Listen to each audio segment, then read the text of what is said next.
बच्चों, मैंने लाइट का फर्स्ट क्लास लिया था जिसमें ऑप्टिक्स पे चर्चा किए थे।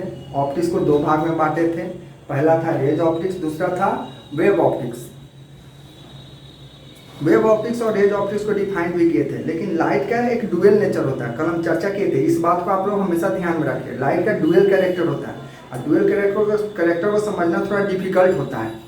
उसमें भी डुअल नेचर में उसका कौन कौन सा कैरेक्टर है, एक पार्टिकल कैरेक्टर है, दूसरा वेव कैरेक्टर है। पार्टिकल को समझना आसान है, ठीक है, पार्टिकल को समझना आसान है, जो वेव थोड़ा क्या होता है, टफ होता है। और उसी से रिलेटेड इसका एक चैप्टर है, ठीक है, वेव ऑप्टिक्स। कौन सा था जी, वेव ऑप्टिक्स। तो उसमें हम लोग क्या लाइट के वेव थ्योरी के बारे में पढ़ते हैं, लाइट के वेव थ्योरी के बारे में पढ़ते हैं, उसका चर्चा हम कर दिए थे। उसके बाद हमने लाइट को डिफाइन किया था, लाइट को डिफाइन करके लाइट के प्रॉपर्टी के बारे में बतलाए थे, लाइट का 5 प्रॉपर्टी भी बताए थे, शायद आप लोगों को समझ में भी आ गया होगा, ठीक है। आज उससे आगे हम बढ़ते हैं, आज उससे आगे बढ़ते हैं और आज चर्चा करेंगे लाइट के बारे में, चर्चा करेंगे लाइट रेज क्या है। तुम लोग प्रकाश किरण के बारे में पढ़ा होगा कि नहीं, प्रकाश किरण को हमेशा सीधा दिखाते हो, क्या दिखाते हो, सीधा दिखाते हो। तो एक्चुअली में लाइट रे कितना पतला है किसी को पता नहीं है, ये एज्यूम्शन है, ये क्या है जी, एज्यूम्शन है। लाइट रे बहुत नैरो होता है, बहुत ही क्या होता है, नैरो। कितना नैरो है किसी को कुछ मालूम नहीं है, ये माना गया हुआ। और थ्योरी को इसी के आधार पर एक्सप्लेन किया गया है, थ्योरी को इसी के आधार पर एक्सप्लेन किया गया है। लाइट सीधा गमन करता है और उसमें बहुत सारे पतले पतले क्या होते हैं, पतले पतले लाइन होते हैं। वो कितना पतला है किसी को कुछ पता नहीं है, लेकिन मान लिया गया है लाइट क्या है, तुम्हारा एक नैरो स्ट्रीम ऑफ रेडिएशन है, नैरो स्ट्रीम ऑफ रेडिएशन है, dash travel in straight line, जो क्या करता है, सीधा रेखा में क्या करता है, ट्रेवल करता है, ठीक है। It is represented by A line along the direction of light energy, ठीक है। लाइट एक एनर्जी का फॉर्म है, ठीक है। तो लाइट एनर्जी जिस लाइन के अलोंग ट्रेवल करता है उसी लाइन से इसको क्या करते हैं, दिखाते हैं, उसी लाइन से इसको क्या करते हैं, दिखाते हैं। हम बोल रहे हैं ये बहुत ही पतला है, बहुत ही नैरो है, बहुत ही क्या है, नैरो है। यहाँ पे लिखे narrow stream of radiation that travel in कौन सा लाइन, स्ट्रेट लाइन, ठीक है। लाइट एनर्जी जिस लाइन के अलोंग ट्रेवल करता है उसी लाइन के अलोंग हम लोग क्या करते हैं, लाइट रेज को दिखाते हैं। यहाँ पर देखो क्या लिखा है, it is narrow stream of radiation that travel in straight line, it is represented by a line along the direction of light energy. Light energy जिस डायरेक्शन में जाता है उसी के अलोंग इसको क्या करते हैं, दिखाते हैं। एक चीज और हम बता रहे हैं, लाइट रे एग्जिस्ट नहीं करता, अभी बोले ना ये कितना पतला है किसी को कुछ पता नहीं है, एक एज्यूम्शन है। उसी एज्यूम्शन के आधार पर हम लोग थ्योरी को क्या करते हैं, एक्सप्लेन करते हैं। एक बात फिर अब बोल रहे हैं, लाइट रे कितना पतला है किसी को पता नहीं है, ठीक है, क्योंकि यह एग्जिस्ट करता नहीं है, लेकिन इसी के आधार पर सारे थ्योरी को हम लोग क्या करते हैं, एक्सप्लेन करते हैं। एक चीज और देख लो, मान लो ये एक रे मान रहे हैं, एक रे में बहुत सारा रे हो सकता है, लेकिन तुम इसको आइसोलेट नहीं कर सकते हो, अलग अलग भी कर नहीं सकते हो। लाइट रे में कितना पतला है और उसमें बहुत सारा रे है जिसको तुम अलग अलग करके देख भी नहीं सकते हो, ठीक है। They exist only in the theory, यह केवल किसमें एग्जिस्ट करता है, थ्योरी में। अभी हम बोले केवल थ्योरी में, थ्योरी को एक्सप्लेन करने के लिए इसको माना गया है। यहाँ पर नोट करके लिखा है, देखो light rays do not exist, light rays exist नहीं करता है, not can they be isolated, इसे अलग भी नहीं किया जा सकता है। दो या दो से अधिक लाइट रेज एक साथ हो तो उसको तुम अलग नहीं कर सकते हो, एक्सपेरिमेंटली भी अलग नहीं कर सकते हो। They exist only in the theory, केवल ये किसमें है, थ्योरी में एग्जिस्ट करता है। इसके सारे थ्योरी को एक्सप्लेन करते हैं हम लोग लाइट रेज से। किससे एक्सप्लेन करते हैं, लाइट रेज से। कोई दिक्कत है, इतना आप समझ गए, ठीक है। अब लाइट रेज को दो भागों में बांटा गया है, लाइट रेज को दो भागों में बांटा गया, एक भाग है पैराक्सियल रे, दूसरा भाग है मार्जिनल रे। इसके बारे में हम चर्चा करते हैं। लाइट रे के बारे में चर्चा किए हैं और लाइट रे को दो भागों में बांटा गया है, एक पैराक्सियल रे होता है, दूसरा क्या होता है, मार्जिनल रे। सबसे ज़्यादा इंपॉर्टेंस इसमें पैराक्सियल रे का है, क्योंकि रेज ऑप्टिक्स में जितने भी सारे फार्मूला होगा, जैसे तुम्हारा लेंस फार्मूला हो गया, मिरर फार्मूला हो गया, दो तुम जो पढ़े हो मैट्रिक में, लेंस मेकर्स फार्मूला, यानी जितने भी सारे फार्मूलाएं होंगे, जितने भी सारे फार्मूला होंगे, सबको हम पैराक्सियल रे के थ्रू ही क्या करते हैं, एक्सप्लेन करते हैं और उसको प्रूफ करते हैं। इसलिए पैराक्सियल रे के बारे में जानना बहुत ही जरूरी है। आज हम चर्चा करने जा रहे हैं पैराक्सियल रे। ये लाइट का एक बहुत ही इंपॉर्टेंट टॉपिक है और इसके बारे में सही रूप से इसका मैथमेटिकल यूज कैसे करेंगे, ठीक है, इसके बारे में जानना बहुत ही जरूरी है। आज हम चर्चा करने जा रहे हैं, अभी चर्चा करने जा रहे हैं पराक्सियल रे के बारे में। देखो पराक्सियल रे क्या है, हम बोले हैं वह रे या वैसा रे जो क्या प्रिंसिपल एक्सिस के बहुत ही निकट हो, प्रिंसिपल एक्सिस के बहुत ही निकट हो, और जो प्रिंसिपल एक्सिस के साथ बहुत ही छोटा एंगल बनाता हो, बहुत ही छोटा एंगल बनाता हो, उस रे को हम लोग क्या कहते हैं, पराक्सियल रेज कहते हैं, पराक्सियल रेज कहते हैं। और इमेज फॉर्मेशन भी हम जो भी दिखाएंगे और सब किसके कारण दिखाएंगे, पराक्सियल रे के कारण ही दिखाएंगे। ठीक है, क्या समझ रहे हो, पराक्सियल रे के बारे में क्या बतलाए हैं। देखो वैसा रे जो प्रिंसिपल एक्सिस के बहुत ही निकट हो और प्रिंसिपल एक्सिस के साथ बहुत ही छोटा कोण, बहुत छोटा एंगल बनाता हो, बहुत ही वेरी स्मॉल एंगल बनाता हो, उसे हम लोग क्या कहेंगे, पराक्सियल रेज कहेंगे। जैसे देखो यहाँ पे एक मिरर लिया है, तुम लोग इसको कॉनकेव मिरर कहते हो, ठीक है, कॉनकेव मिरर है, और ये देखो सेंटर ऑफ कर्वेचर और ये पोल है, सेंटर ऑफ कर्वेचर से पोल के मिलाने वाला जो लाइन होता है उसको प्रिंसिपल एक्सिस कहते हैं। कौन सा एक्सिस कहते हैं, यही तुम्हारा प्रिंसिपल एक्सिस है। सीपी लाइन जो है, सी यहाँ पर सेंटर ऑफ कर्वेचर है, पी पोल है, इसको मिलाने वाला जो लाइन है कौन सा एक्सिस है, प्रिंसिपल एक्सिस है। एक रे को पोल के पास इंसिडेंट कर रहे हैं, ठीक है, और वह रे देखो तो ये वाला रे जो है प्रिंसिपल एक्सिस के बहुत ही क्या है, क्लोज है, और यहाँ पर जो एंगल थीटा है, थीटा ये छोटा है कि बहुत छोटा है, बहुत ही छोटा नजर आ रहा है, लेकिन इससे भी छोटा होगा, टेंस टू जीरो, थीटा यहाँ पर बहुत ही छोटा होगा और इससे भी क्या होगा, छोटा, that means tends to zero होगा। एक मिनट समझो, यहाँ पर डिफिनेशन भी लिखे, rays which are very close to principal axis and makes a small angle with it. देखो रेज वैसा रेज जो क्या प्रिंसिपल एक्सिस के बहुत ही निकट हो और प्रिंसिपल एक्सिस का बहुत ही छोटा एंगल, बहुत ही छोटा एंगल बनाता हो, और हम लोग क्या कहेंगे, पराक्सियल रे कहेंगे। कौन सा रे कहेंगे जी, पराक्सियल रेज कहेंगे। एक मिनट देखो, if theta is very small that means theta tends to क्या हो जाएगा, zero, theta tends to zero, theta क्या होने जा रहा है जी, जीरो हो जा रहा है। यहाँ पर पराक्सियल रे के लिए थीटा जो होगा बहुत छोटा होगा, लगभग किसके बराबर होगा, जीरो के बराबर होगा। इसका मैथमेटिकल एप्लीकेशन कैसे होता है, इसके बारे में हम चर्चा करेंगे।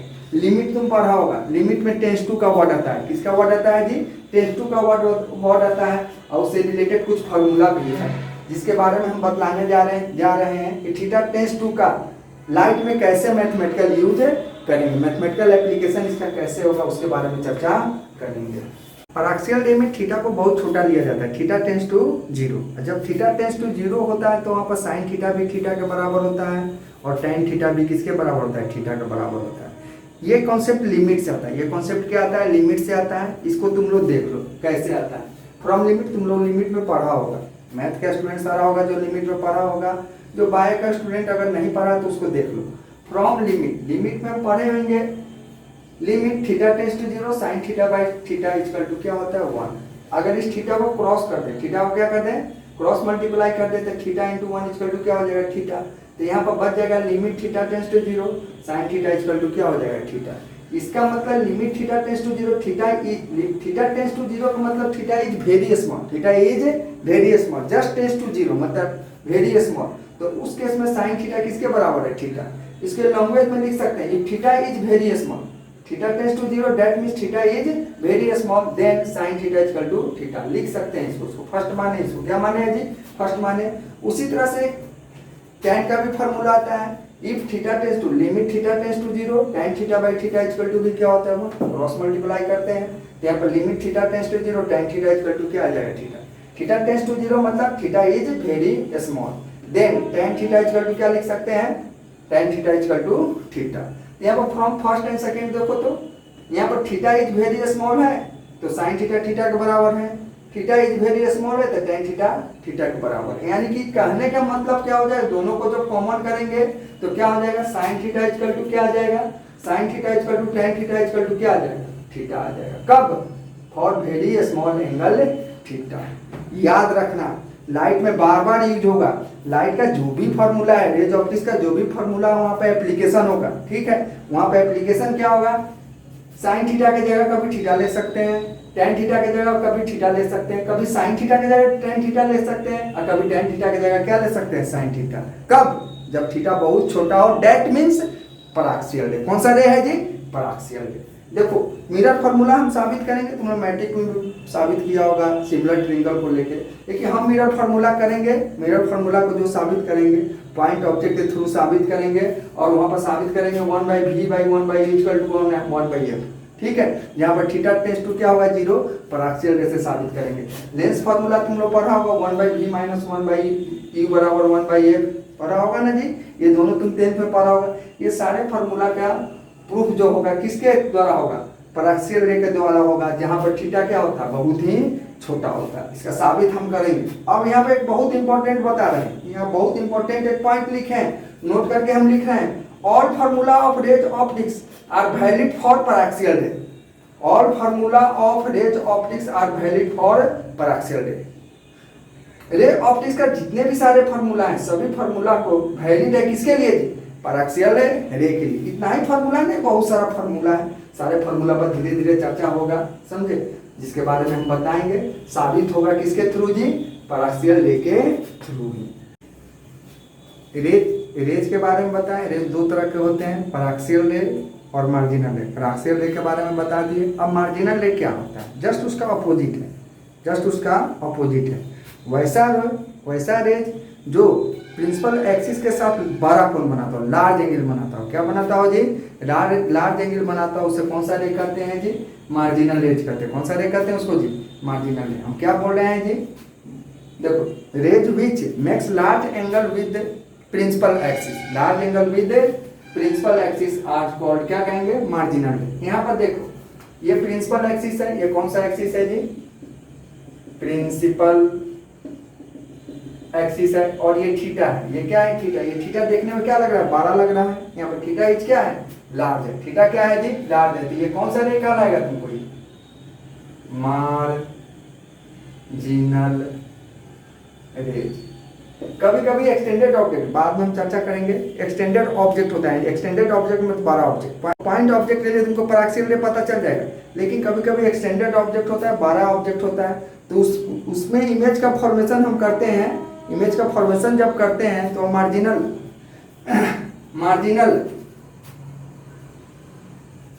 इमेज का फॉर्मेशन जो करते हैं वो मार्जिनल रेस से होता है। किस रेस से होता है जी? मार्जिनल रेस से होता है। लेकिन बाद में पॉइंट को हम खसकाते हैं, पॉइंट को ऊपर से किधर लेके आते हैं? नीचे से। मार्जिनल रे के लिए पॉइंट ऊपर होगा, लेकिन बाद में उस पॉइंट को किसके पास लेके आते हैं? प्रिंसिपल एक्सिस के पास लाते हैं। और जैसे ही पॉइंट को प्रिंसिपल एक्सिस के पास लेके आते हैं तो उस समय मार्जिनल रे क्या हो जाता है?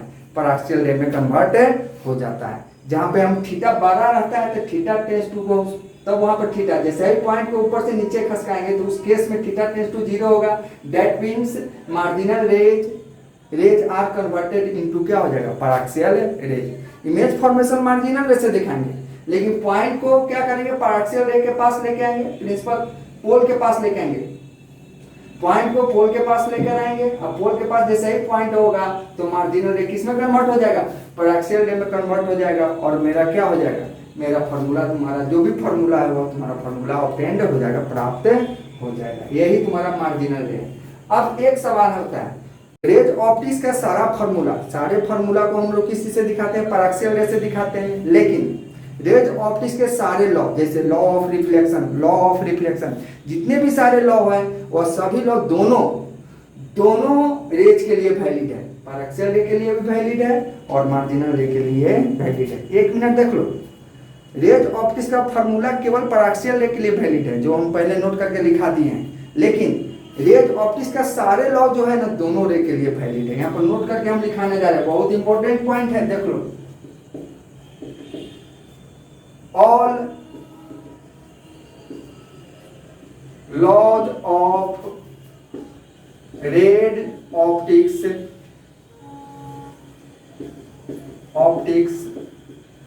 Are valid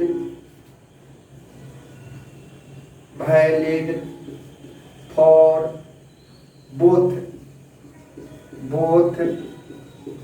पराक्सियल rays and marginal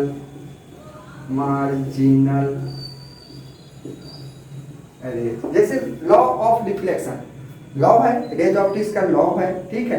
तो दोनों रे के लिए वैलिड है, मार्जिनल रे के लिए भी वैलिड है और किसके लिए वैलिड है, पैराक्सियल रे के लिए। लॉ ऑफ रिफ्रैक्शन वो भी दोनों के लिए वैलिड है, पैराक्सियल रे के लिए वैलिड है, मार्जिनल रे के लिए वैलिड है। लेकिन फार्मूला बोले 1/v प्लस 1/u बराबर 1/f, मिरर फार्मूला है ना, ओनली वैलिड फॉर पैराक्सियल रे।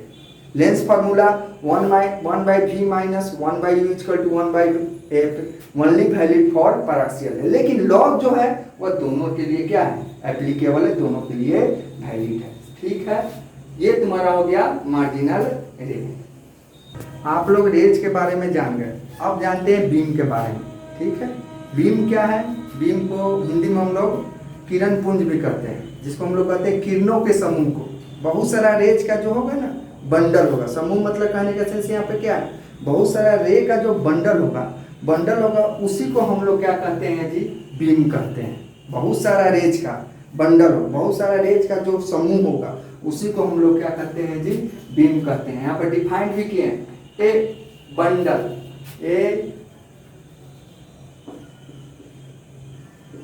Bundle of rays is called, क्या कहते हैं, बीम कहते हैं। क्या कहते हैं इसको जी, a bundle of rays is called beam. There are 3 types of beam. Beam कितने तरह के होते हैं जी, 3 तरह के होते हैं। सबसे पहले converging beam, diverging beam, parallel beam. Beam कितने तरह के हो गए जी, 3 तरह के, कन्वर्जिंग बीम, डाइवर्जिंग बीम और पैरेलल बीम। इन तीनों बीम को हम एक साथ दिखा रहे हैं।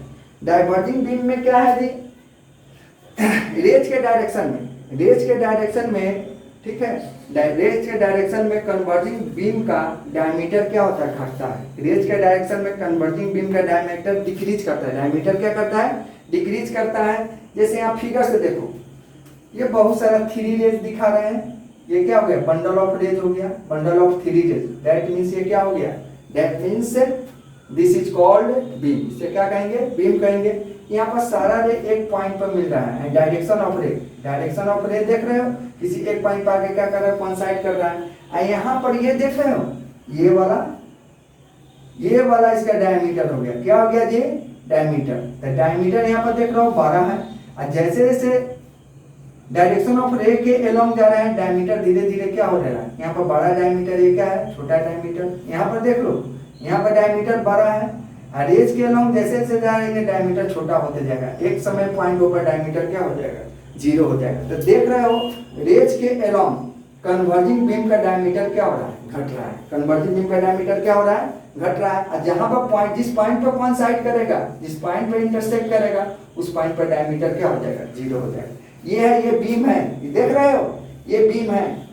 कोई दिक्कत है, बीम यहाँ पर है, बीम का डायमीटर यहाँ पर 12 है, और जैसे जैसे क्या हो रहा है, रेज के अलोंग जा रहे हैं, रेज के डायरेक्शन के अलोंग जा रहे हैं, बीम छोटा होते होते जा रहा है। अब पॉइंटों पर इसका क्या हो जाएगा, डायमीटर क्या हो जाएगा, 0 हो जाएगा। ये तुम्हारा कौन सा बीम कहलाएगा, कन्वर्जिंग बीम।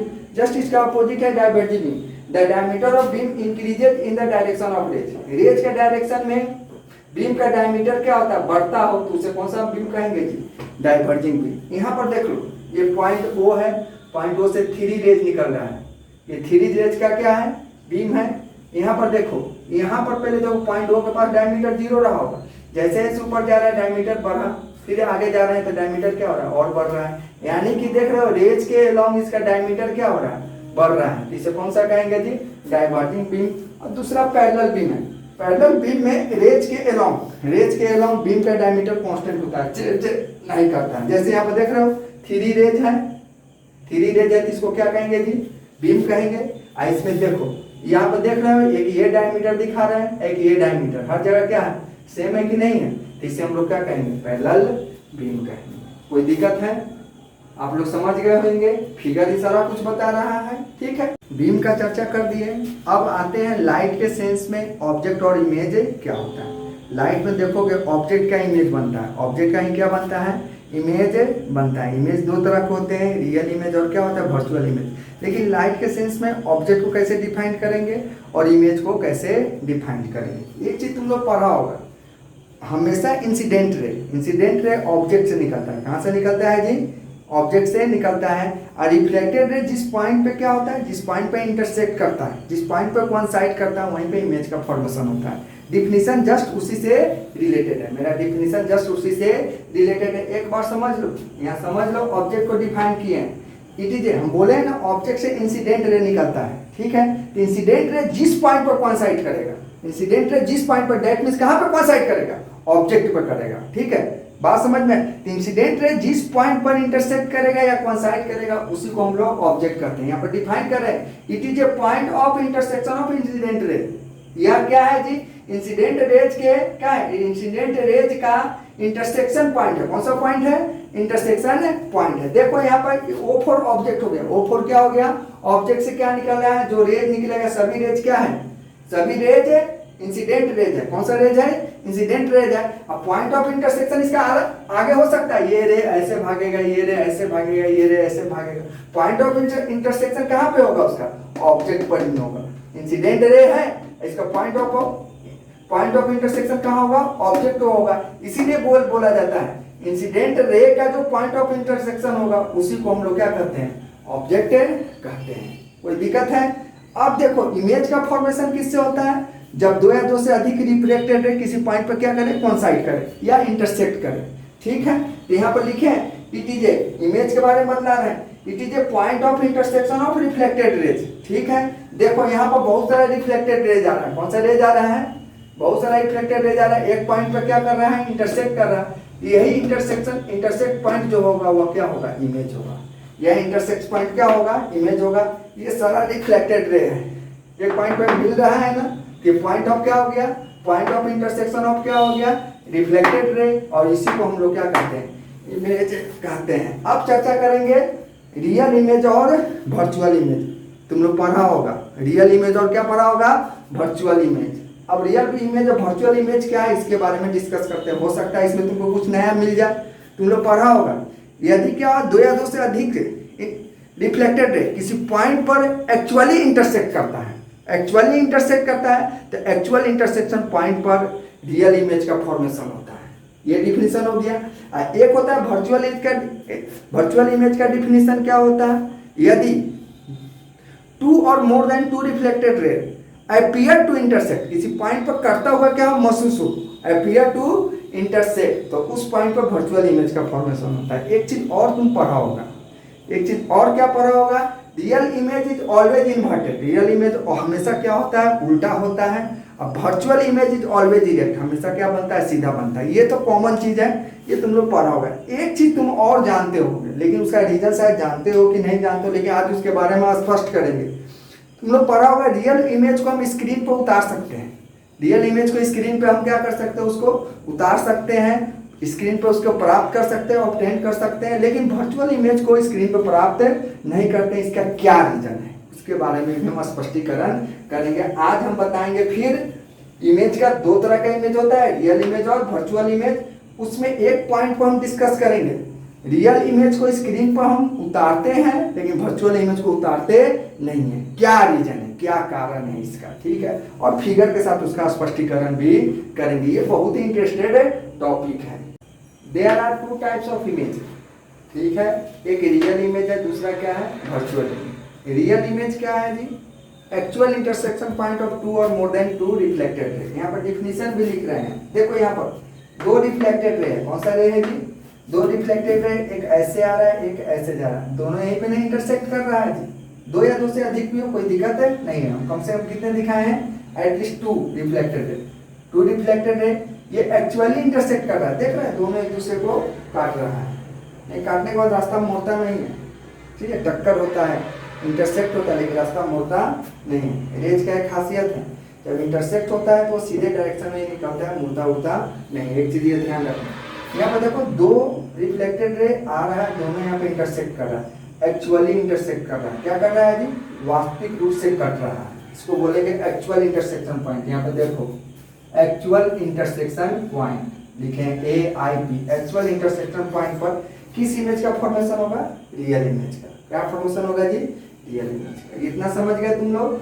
अब एक चीज और ध्यान दो, क्या बोले हैं, यदि दो या दो से अधिक रिफ्लेक्टेड रे कटता हुआ महसूस हो, अपीयर टू इंटरसेक्ट, कटता हुआ क्या हो, महसूस हो, कटे नहीं, एक्चुअली इंटरसेक्ट नहीं, लगे कि कट रहा है, तो वहाँ पर वर्चुअल इमेज का फॉर्मेशन होता है। किसका फॉर्मेशन होता है? वर्चुअल इमेज का फॉर्मेशन। लिखें, it is formed at appear to intersect point of two और मोर देन टू रिफ्लेक्टेड रे। देखो, दो रिफ्लेक्टेड रे, एक यहाँ से निकला और एक यहाँ से निकला, सीधे निकल गया कि नहीं? ये बताओ तो ये रे डाइवर्ज होके जा रहा है, कहीं कटेगा? कहीं नहीं कटेगा, एक्चुअली कहीं नहीं इंटरसेक्ट करेगा। तो क्या करते हैं, ये इंटरसेक्ट करता नहीं है, लेकिन जब इसको पीछे की ओर बढ़ाएंगे, क्या करेंगे जी? डॉट डॉट लाइन से पीछे की ओर बना रहे हैं, ये करता हुआ यहाँ पर क्या हो रहा है? महसूस हो रहा है। एक्चुअली इंटरसेक्ट नहीं कर रहा है, क्योंकि ये डाइवर्ज हो रहा है, फैल रहा है, डिस्टेंस के साथ फैल रहा है, कहीं कटने वाला नहीं है, ठीक है। लेकिन जब पीछे की ओर इसको बढ़ाते हैं तो यहाँ पे ये करता हुआ क्या हो रहा है? महसूस हो रहा है। अपीयर टू इंटरसेक्ट पॉइंट, ये देख लो, अपीयर टू इंटरसेक्ट पॉइंट है, वहाँ पर किसका है निर्माण होगा? वर्चुअल इमेज का निर्माण होगा। इससे रिलेटेड कुछ और पॉइंट है, फिर हम बता रहे हैं। रियल इमेज और वर्चुअल इमेज को पहला पॉइंट पे डिफाइन किए हैं। अब देखो उसका दूसरा एक पॉइंट है, वो भी बहुत इंपॉर्टेंट पॉइंट है, तुम लोग 10th क्लास में पढ़ा भी होगा। क्या है, 1 मिनट समझ लो। Real image it is always inverted. Real image हमेशा उल्टा बनता है। रियल इमेज हमेशा क्या बनता है? मिरर के द्वारा रियल इमेज का फॉर्मेशन होगा, या लेंस के द्वारा, हमेशा उल्टा ही होता है। वो हमेशा क्या होता है? उल्टा होता है। देखो, ये ऑब्जेक्ट है और ये क्या है? इमेज है, इन्वर्टेड है। क्या है? ऑब्जेक्ट ऊपर की ओर है, इमेज किधर बन रहा है? नीचे की ओर। दैट मीन्स ये जो इमेज है वो कौन सा इमेज है? ये इमेज जो है तुम्हारा वह रियल इमेज है। ऑब्जेक्ट के जस्ट उल्टा है, तो ये कौन सा इमेज हो गया जी? रियल इमेज होगा। और यहाँ पर ध्यान दो, वर्चुअल इमेज ऑलवेज इरेक्ट होता है, हमेशा सीधा होता है। वर्चुअल इमेज हमेशा क्या होता है? सीधा होता है। ये देख रहे हो, ये ऑब्जेक्ट है और ये इमेज, ऑब्जेक्ट भी ऊपर है, इमेज भी क्या है? ऊपर है। तो ये कौन सा इमेज तुम्हारा कहलाएगा? वर्चुअल इमेज कहलाएगा। कोई दिक्कत है? इतना तुम समझ रहे हो? रियल इमेज हमेशा ऑब्जेक्ट के उल्टा होगा, इन्वर्टेड होगा। अब वर्चुअल इमेज जो होता है ना, हमेशा क्या होता है? सीधा होता है। ऑब्जेक्ट ऊपर है, वर्चुअल इमेज भी क्या है? ऊपर है, ठीक है। एक थर्ड पॉइंट बता रहे हैं रियल इमेज और वर्चुअल इमेज से, जो बहुत ही इंपॉर्टेंट है और तुम लोग पढ़ा भी होगा, लेकिन उसका कारण क्या है ये तुमको हम बताएंगे। लेकिन पहले हम लिख रहे हैं, तुम लोग पढ़ा होगा रियल इमेज को। देखो, रियल इमेज को पर्दा पर उतारा जा सकता है। Real image can be obtained on the screen, यहाँ पर लिखे हैं, देखो, it can be obtained on the screen. Real image को पर्दा पर उतारा जा सकता है। अब वर्चुअल इमेज को पर्दा पर नहीं उतारा जा सकता। It can not be obtained on the screen, यहाँ पर लिखे वर्चुअल इमेज के केस में it can not be obtained on the screen. लेकिन ऐसा क्यों? एक इमेज को पर्दा पर उतार रहे हैं, दूसरे इमेज को पर्दा पर नहीं उतार रहे हैं, ठीक है। तो कभी तुम इमेज को पर्दा पर उतरते हुए देखा है? पर्दा पर उतरते हुए देखा है? तुम लोग डेली लाइफ में हमेशा देखा होगा, अपने जीवन में बहुत बार देखा होगा, लेकिन शायद महसूस किया भी हो सकता है, नहीं भी किया हो सकता है। इसको फील कर लो। तुम मूवी देखने जाते हो, हॉल में जाते हो ना जी, वहाँ पे पर्दा पे तुम इमेज को देखते हो, तो वह इमेज जो पर्दा पर उतर रहा है, वहाँ इसका मतलब वहाँ पर कौन सा इमेज है? रियल इमेज है कि नहीं? रियल इमेज वो होता है जो तुम कहाँ पर दिखा रहे हो, उसको पर्दा पर दिखा रहे हो कि नहीं। लेकिन वह क्यों दिखता है? तो आओ हम देखते हैं प्रोजेक्टर के पास, जहाँ से इमेज आता है। देखता होगा प्रोजेक्टर के पास इमेज रहता है यहाँ पर, और यहाँ से लाइट आते रहता है। क्या आते रहता है? लाइट। और वही लाइट इमेज के साथ क्या आता है? लाइट आता है। और तब वह क्या होता है? तब वह पर्दा पे दिखाई देता है। तब वह कहाँ पर दिखाई देता है?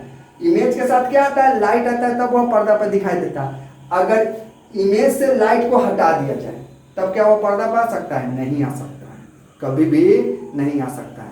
यही कहने का मेरा मतलब है, रियल इमेज को तुम पर्दा पर दिखाते हो, इसका मतलब रियल इमेज के पास लाइट एनर्जी है। रियल इमेज के पास क्या है? लाइट एनर्जी है। और वर्चुअल इमेज को पर्दा पे इसलिए नहीं उतार सकते हैं क्योंकि वर्चुअल इमेज के पास लाइट एनर्जी नहीं है। यही रीजन है। किसी भी इमेज को तुम पर्दा पर कब दिखाओगे? जब उसके पास लाइट एनर्जी है। प्रोजेक्टर के पास इमेज है, यहाँ से लाइट आता है और तुम पर्दा पर देखते हो। उसी तरह से रियल इमेज के पास भी क्या है? लाइट है, इसलिए तुम उसको कहाँ पर देखते हो जी? पर्दा पर देखते हो। अब महसूस करो कैसे लाइट रहता है। अभी हम बताए थे, देखो यहाँ पर हम लिख रहे हैं, कारण लिख रहे हैं, because it has light energy. इसके पास लाइट एनर्जी इसलिए पर्दा पर उतार रहे हैं। यहां पर लिखेंगे because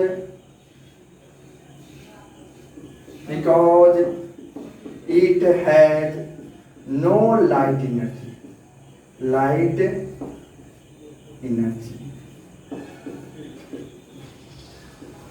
it has no light energy. अब देख लो, हम बताए थे अभी जस्ट, ये रिफ्लेक्टेड रे है। कौन सा रे है ये? रिफ्लेक्टेड रे है। रे के पास क्या होता है? लाइट एनर्जी होता है। हम बताएं रे का डिफिनीशन।